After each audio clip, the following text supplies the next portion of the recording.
Hello, welcome back to Bath Time with Professor Prime, and I'm your host as always, Professor Prime. So, today we're going to talk about math in Castlevania Symphony of the Night. And I look forward to that. Symphony of the Night is, to me, the best Castlevania game and one of the best games of all time. And we're going to talk about that. We're going to talk about Castlevania Symphony of the Night, and we're going to talk about how math is used along the way. We're going to focus in on combat, but we're also going to talk a little bit about exploration and platforming, and we're definitely going to talk about music at some point, um, and just my experiences with it. So here's how it's going to go. I'll talk about those things, but first I'm going to talk about Castlevania a little bit in general and lead into Symphony of the Night. Um, I'm gonna talk about why I think it's great in the first place, and then focus in on the combat, and then kind of go from there. So, just assume spoilers ahead for all Castlevania, uh, just all Castlevania everything, all things Castlevania, which is extreme, right? But I don't want to hold back, so just make that assumption just to be safe. Um, but let's get into it. So to start, Castlevania is a very storied series in the sense that it's been around for a long time. It's been around since 1986, which makes it technically older than me.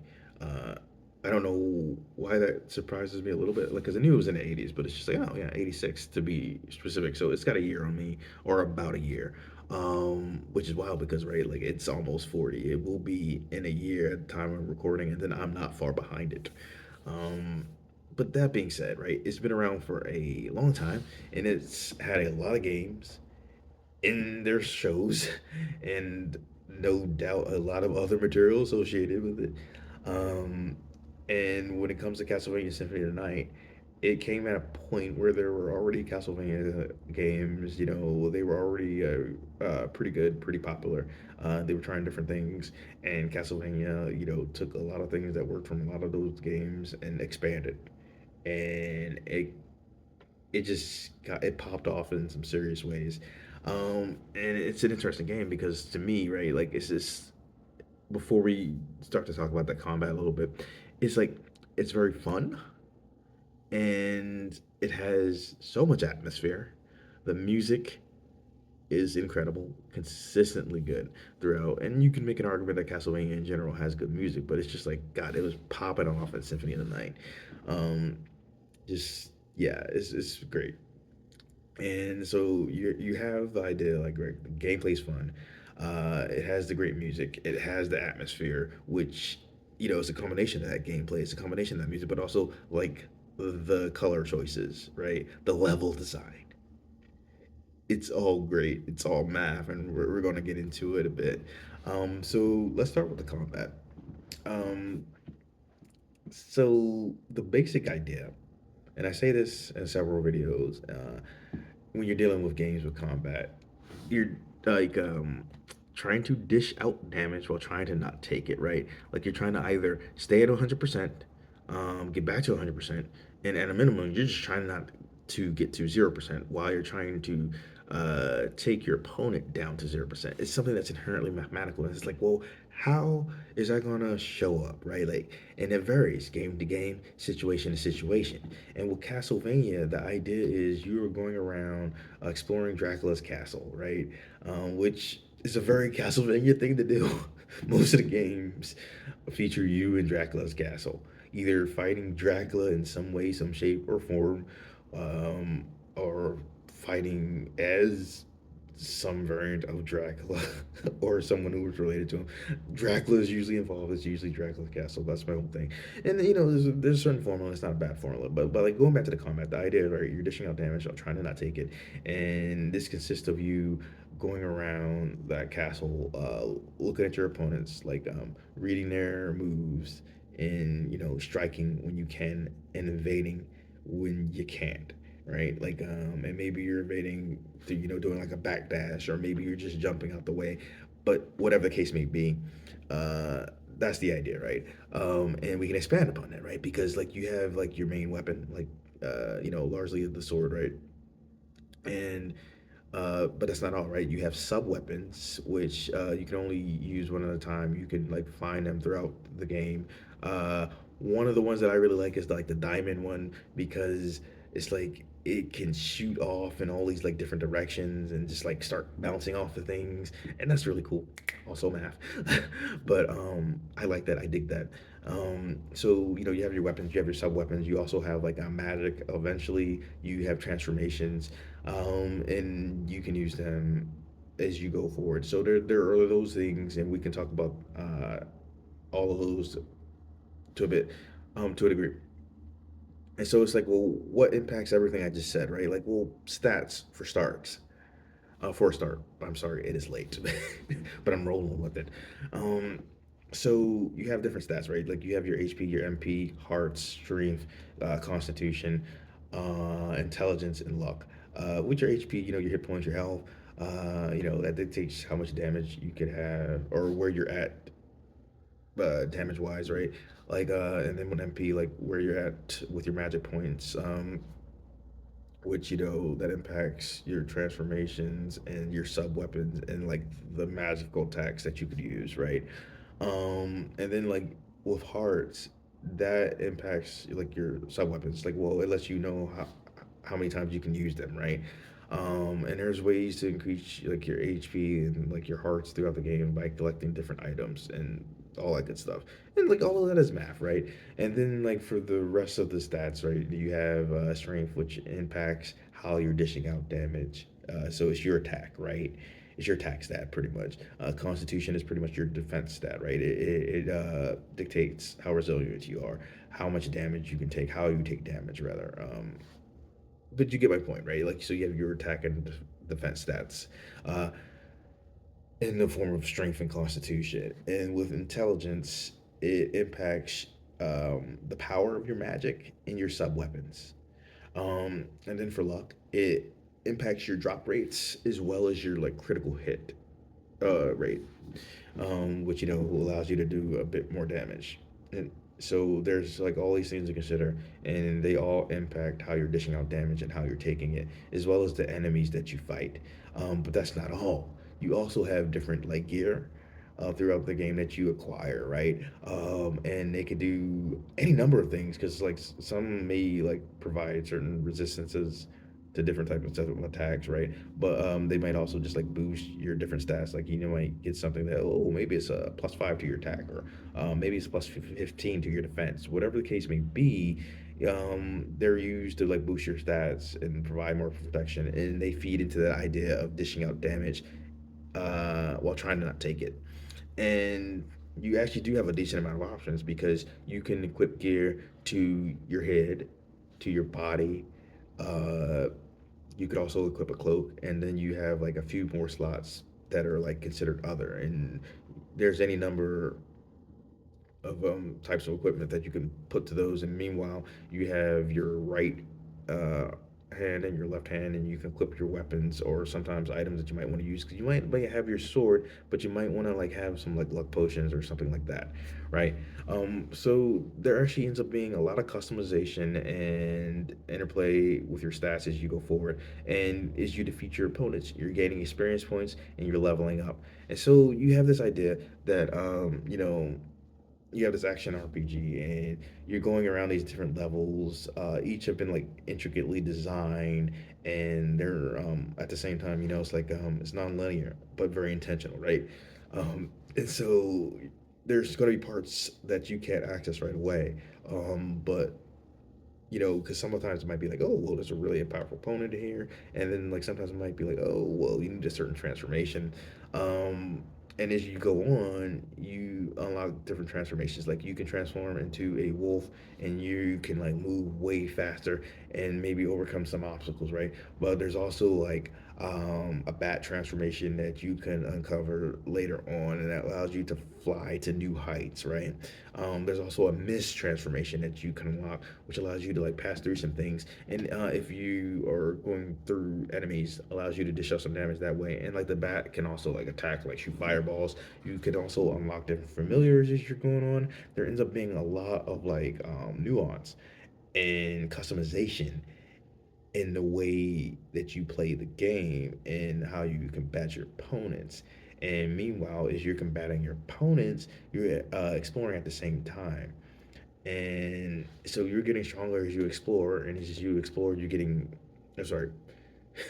Getting stronger allows you to explore better, and exploring allows you to get stronger at the same time. So you have that like back and forth, which is nice. And you're jumping around and going to different areas, just trying to time your jumps and uh, time how. Oh, I'm sorry, it's late. But so in your combat, right, you're not only like just hitting to hit, right? You're looking at your opponents, you're looking at their animations, you're looking at their speeds and their locations, and you're making decisions based on that and what you're going to do, and that is all math.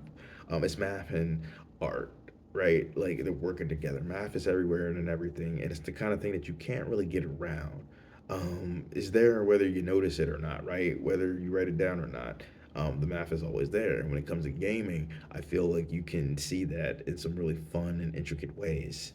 And I dig it. I dig it hard. And because like even if you don't see like all of the math behind the scenes, you can like explicitly see some things with gaming and math. And with Symphony of the Night, it's just like crazy to me because it's not just the combat and the stats where you can see it, right? It's how that combat plays out. Like I said, like you're looking at you're playing as Alucard, right? And you're looking at Alucard's position compared to the opponent's position. You're looking at what they're doing, their animations, because like some have tells, and if you're like looking long enough, and you can see what type of attacks they're gonna make. So you're like, oh well, maybe one opponent is like throwing some bones at me, so I need to like look at what they're about to do, and then when the bones are coming, it's like, oh well, maybe I can jump over them if I time it right. But I gotta also be paying attention to other opponents, and that may not sound like math to you, but that is math. You're looking at things like position and speed and time. You're dealing with math, and I just think that's awesome. Um, and as it just so happens with Symphony of Night, that's all coming at you in a dope way. It's a very colorful game. And it's very just like fluid and fast paced, and just I like the sound effects too. And I think it's all great because it's like not only do you have like really fluid, really fun combat that works really well with exploration and platforming, but you also have just excellent use of color and sound and music all working together in these like intricate, well designed, um, you know, maps in the castle, right? And I think like one of the other big things too is right, like we live in a universe of like shapes and motion. We can't really get around the map. And when it comes to level design, right, you're dealing with shapes. You're dealing with how things are gonna move within those shapes, and you're just like you're figuring it all out. And it's all math, even if you might not immediately think that. And I think that's really cool. And it's clear to me that a lot of thought and time was put into it. And then it gets crazier. It gets crazier because here's the thing, right? If you're not aware, um, there's like two parts to Castlevania, right? Of Symphony of the Night. Um, and you can play the whole game, right, and completely miss the second half, and you might not even know it. So if you don't get a series of items that result in like getting holy glasses, it's a problem because and that's a spoiler here, so don't feel bad about this, and it might also help some of you if you haven't played the inverted castle portion of Symphony of the Night. So Richter's supposed to be the big bad. He's not really, but because he's being controlled, right? And that's a big deal because he's the hero of like Rondo of Blood, which preceded Symphony of the Night.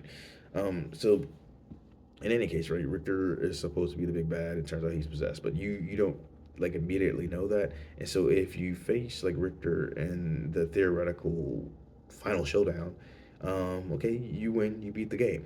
But here's the thing: if you get like a bunch of different items, which would result in getting like the holy glasses, and I would recommend looking it up so you don't miss anything.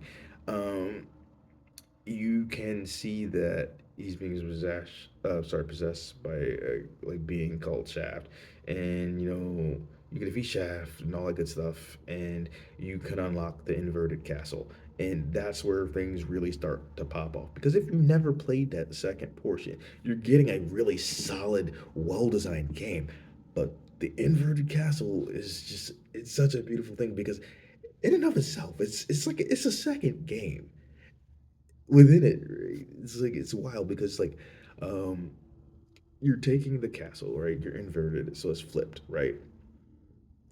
And it's like, well, what does that mean, right? So not only is it like flipped, but there ends up being like new rooms, new locations, new color schemes, new puzzles to solve, right? And it's just like it's a whole different atmosphere. The enemies are tougher. You have to really like put your limits to the test, and there's also just like there's ways to get better as you go on. So it's like you don't just get tossed in a situation where it's like, oh, well, the difficulty is up, so here's that, and that's this, right? It's like, okay, nah, the situation has changed, but you can get good, and that's a big thing with Castlevania, like Symphony of Night in general, right? Like there are parts of it where it's like it's absolutely not easy, but there's never a point where it's like, oh, you can't do this. It's like, ah, no, you can get good. You got to figure it out, but you can do it, and so it's great. Because you're gaining experience points, you're leveling up, and if you get to that inverted castle, it takes you to a whole nother level. And I highly recommend it. So you're pretty much getting two games for the price of one, and I dig it. I dig it hard. And the music, whew. Okay, so here's the thing, right? Like, I'm gonna I want to start with like a sound and light. So if we hear me out on that, right? Before we dig into the music. So when it comes to light, right? It is a wild thing to me because it's something that's inherently mathematical, like what it is, its properties, and if you then focus in on the color part, you know, there's no exception there, right? So it's just like we deal with light, we deal with color, and we just kind of do, right? We don't necessarily think, like, oh, we're never not doing math, but that's the case, right? Um, and I think that's cool. And Castlevania uses light and color in some really awesome ways. And then when it comes to sound, right? Um, we are dealing with those properties too, because like with light, we're dealing with again like math, but like sound too, right? And that's all it is at the end of the day. And so when it comes to music, you're dealing with sound used in a way to invoke emotions. Sound, deliberately constructed to, say something about the atmosphere, say something about characters, say something about the world that you're playing in. And again, like to invoke feeling. And I think that's a beautiful thing, and I like it. And Castlevania in general has good music, but like Symphony of Night, they just like they crushed it, and that's dope. Also, I feel like my voice is starting to fade, so I'm probably going to wrap this up soon. Sorry about that. Um, oh man. Okay, so dang, that threw me off. Okay, yeah. So the music is amazing, and I want to see if there was anything else that I wanted to mention. Like, so to kind of bring it all together, Castlevania Symphony of Night is a really fun game and is well designed, and it makes excellent use of light, color, and sound and music. The gameplay is nice. It like very much evolves. There's a lot of customization, so you can do what you can do to make sure the play style, sorry, the way that you're playing fits your play style. Um, and I like that. I like customization in games because there's always gonna be some things where it's like I personally don't like, so it's good to have options, and that goes for other people too. There might be like, oh, well, this person doesn't like this weapon or that weapon. Doesn't mean it's a bad weapon, but they might not like it. And that's fair. So having options is great. Or if you just wanted to experiment with a lot of different like weapons, that's cool. So there's a lot of different like ways to explore, and there's just this great sense of adventure and atmosphere. And again, it's like two games for the price of one. Because like if you didn't get to the inverted castle, you're still getting the full game, right? Like you're still getting like an incredible like experience. But if you do the inverted castle, you're like, what? It's gonna blow your mind, right? Like you could hear about it, but it's another thing to experience it. And overall, like I like it. Like I've never played a bad Castlevania game, but it's like it's a crazy thing too because with Symphony of the Night, it's like it's a double edged sword. Because on one hand, right, like if you play that as your first Castlevania game, like I did, it's gonna color how you see a lot of other Castlevania games, right? Because it's just that good, and at the same time, it's like it's a great game to start the series because it'll really pull you in and it'll make you want to explore other games. And again, like I've never played like a bad Castlevania game. It's just like Symphony of the Night is like next level. So if you haven't played it, you should. If you have played it, you should replay it at some point. Again, I'm losing my voice. What I'm gonna call it, and just say like Symphony of the Night is awesome. And if you weren't convinced of that before, I hope this video did something to help with that. And even if you are a big fan, I hope this like video helps you think about it in a different way because you know everything that happens in that game, right? Like it was intentionally designed, right? You have your own unique experience despite there being so many deliberate choices, and I dig that. And I guess like one more major thing, right? Like you're growing, it's Alucard is growing in that game, right? And I think video games are incredible for several reasons, right? They can be like fun, but they could also be these ways to explore different worlds and explore topics that you might relate to or maybe weren't exposed to before. And in both of those cases, that can be good. And it's just like this incredible opportunity to practice and build empathy because even if you don't focus on the like stories and characters in a direct sense, you're playing as this character for X amount of time, right? You're literally in their shoes. You're growing as they're growing as you're growing, and I think that's really cool. I think that's really neat. And again, my voice is dying. So I will see you in the next one. Professor Prime out.